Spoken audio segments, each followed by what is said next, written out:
who is also accused in the Kiranur Mangayam Amina Uma murder case, fled the country after causing a huge financial burden on his wife and family.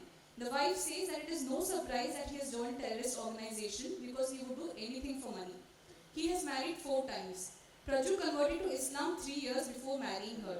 The young woman revealed that the man who had strong religious beliefs had forced her, a Sunni believer, to be radical in her beliefs and told her that if she did so, she would get money as she wished. In 2009, Amina Uma, an elderly woman, was murdered by living alone in her house in Mangayam, Variyamala. Due to lack of evidence, the court acquitted Praju and another accused, that is in the murder case, due to lack of evidence. This was mentioned by the Chief Minister of Kerala himself. We have different cases, recorded evidence which was reported in news itself of different people who converted or got radicalized, or people who belong to a certain community or region themselves who got radicalized and joined terrorist organization. No, not just IS but other terrorist organizations also. Not just that, there is recordical evidence of cases of love jihad in which the girl was found dead, girl or girls were found dead in suspicious situations. For example, Anila Veni Julie, students of Ambalapura, all this is related to Kerala. Anila Veni Julie, students of Ambalapura Model Higher Secondary School.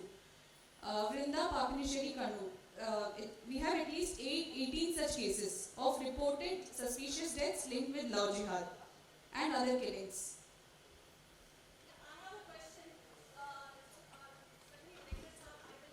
Ma'am, we'll give you a mic. We'll give you a mic, ma'am.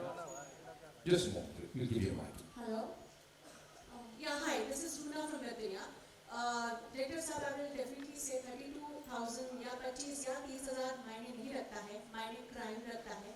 जो उन 3 या 4 लड़कियों के साथ हुआ है वो भी क्राइम है, और numbers definitely does not decide कि क्राइम की ग्रेविटी क्या होगी. यहाँ पर मैं आपके साथ ही श्रुति या चित्रा जो भी जवाब देना चाहें. आप चूँकि पढ़ाई के जरिए लोगों को वापस सनातन धर्म या अपने किसी और धर्म में लाने की कोशिश कर रही हैं, तो क्या पढ़ाया जाता है और क्या दिखाया जाता है कि क्या सही है और गलत है?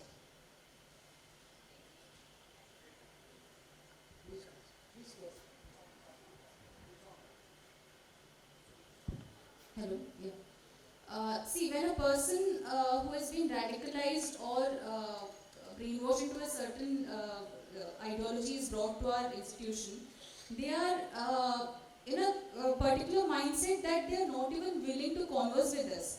If you tell them, if you try to tell them morals, or if you try to tell them something about good values or something, they're not willing to listen. They say, I don't want to listen to something related to Hindu Dharma. I do not want you to quote from Vedas. I do not want you to want to hear anything from the Bhagavad Gita. I want to talk only on the basis of the Quran and the other authentic scriptures of Islam. So that is where the challenge is. So unless we ourselves are not well versed, or we haven't learned the scriptures,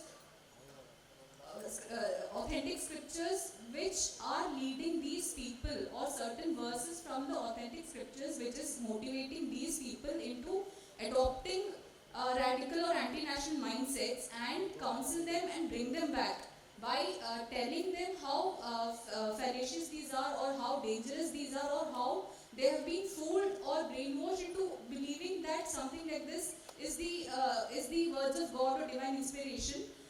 We have to know ourselves, or we have to be educated ourselves. So what we, answering your question, what we do, how we do, we counsel them based on comparative religion. That is, along with Sanatana Dharma, we also teach, or we also impart teachings in the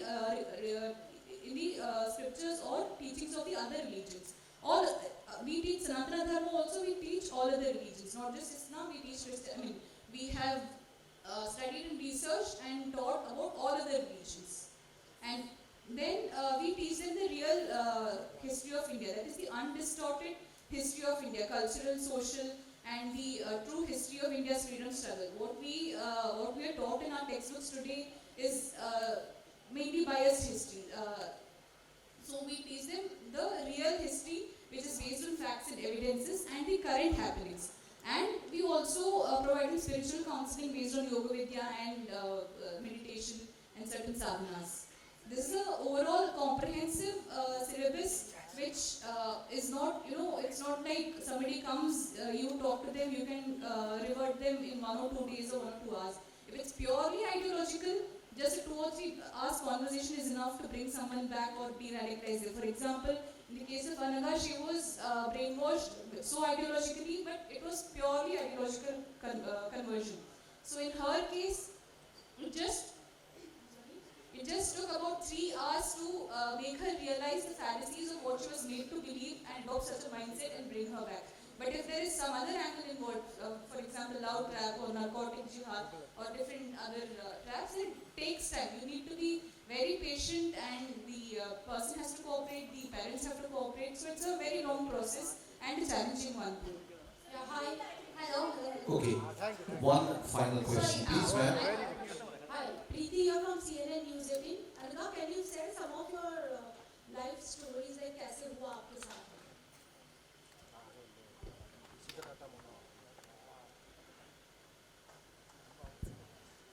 Hi everyone. First of all, hats off to the entire crew because you have done such an awesome job. This film is actually closely related to my life and to my heart. I'm Dr. Anaka. I'm coming from Thrissur, Kerala. I'm a physiotherapist by profession and full-time worker of Arsha Vidya Samajam.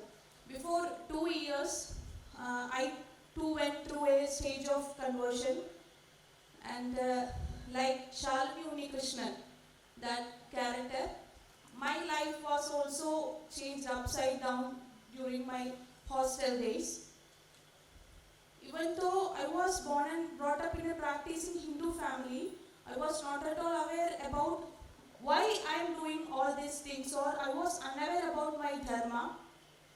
And when I went for my higher studies, I left home and joined in Ernakulam College, and I stayed in a hostel there. And like Asifa, I too had many roommates.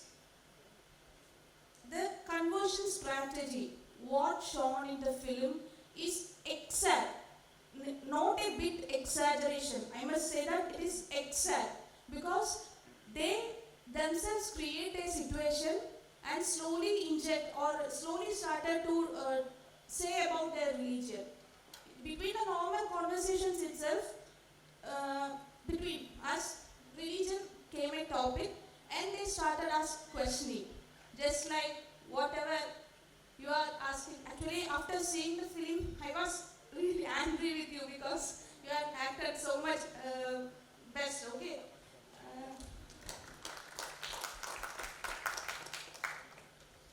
Just like that strategy means first they will ask questions, they will put you in confusion, and at that confused state, they will start criticizing our religion, that is our gods.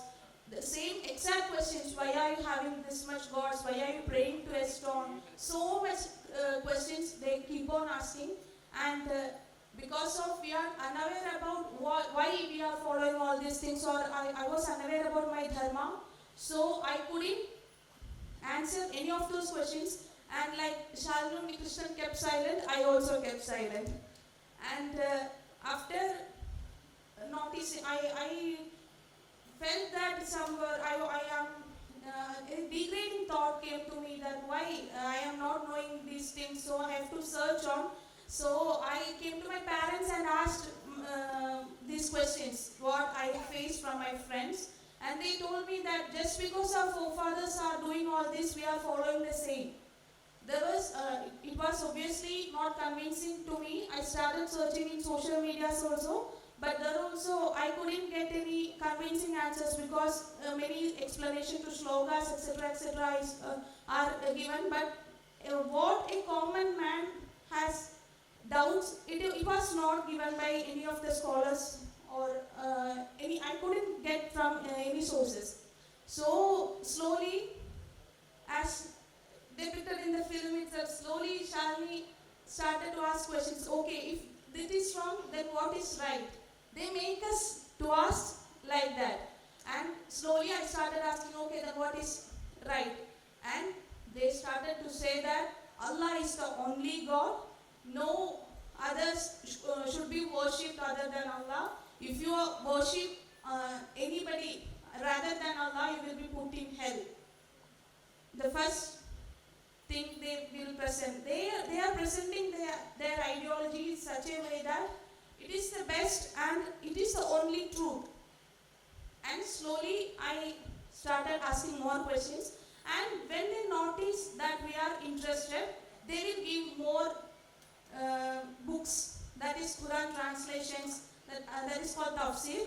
And also they started to share videos of Zakir Naik and Imam Akbar and all.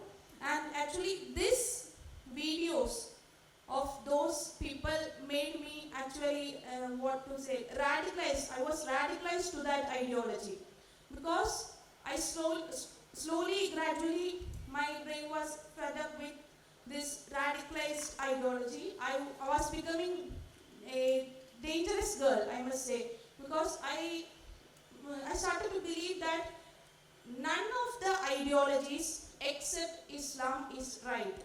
And not only right, I started hating, because it is said in the Quran itself, no consideration should be given to the kafirs.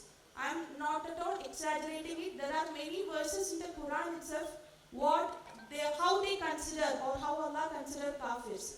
So I keep on studying this ideology, and slowly I became a anti-Hindu. And I must say that not only anti-Hindu, I became anti-human, because my parents' tears, my family's tears was not at all bothering me. They kept on crying and fall to my feet and said, please don't go away. I started all practices that is followed by Muslim, that I was living like a Muslim woman. For about 5 years, I studied Islam, and at 2020, I was actually living like a Muslim woman. And at that time, you can just imagine, I was from a practicing Hindu family, and puja and all are going on in my home. At that time, in upstairs, I am doing namas. And my parents couldn't tolerate what I am doing. They can't even stop me. But what to say? I am asking them questions and they can't answer any of them. So